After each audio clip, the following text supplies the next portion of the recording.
Но мы видим, что и сегодня, к сожалению, главари киевского режима не спешат решать этот конфликт мирными средствами. Presiden Rusia Vladimir Putin menilai Ukraina enggan menyelesaikan konflik dengan Moskwa lewat cara damai. Hal itu disampaikan Putin dalam video yang dirilis pada Sabtu 27 Desember 2025 malam. Menurut Putin, banyak negara-negara barat yang telah menyarankan Ukraina untuk menerima syarat perdamaian guna mengakhiri konflik dengan Rusia. Putin menilai syarat tersebut sudah menjamin keamanan Ukraina dalam perspektif sejarah jangka panjang. Perjanjian perdamaian itu juga dinilai bakal memperbaiki hubungan kedua negara sekaligus memulihkan ekonomi Ukraina. Meski demikian, Putin menilai para pejabat Kiev bertele-tele dalam menentukan langkah untuk merampungkan konflik dengan cara damai. Да, послушали. Сейчас мы видим, на Западе тоже появились умные люди, которые рекомендуют киевским властям принять достойные условия завершения конфликта и предоставляют хорошие базовые условия для обеспечения безопасности Украины на длительную историческую перспективу.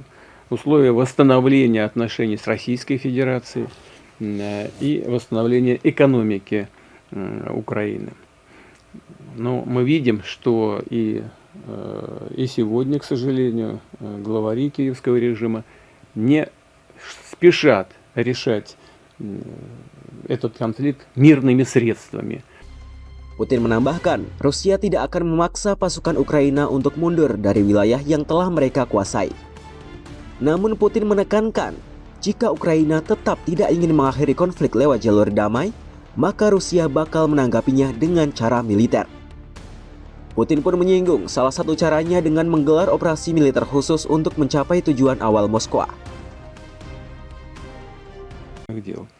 Но сегодня, судя по вашим докладам, судя по темпам, которые мы наблюдаем на линии боевого соприкосновения, наша заинтересованность в выводе украинских воинских формирований из занимаемых ими пока территорий фактически сводится к нулю.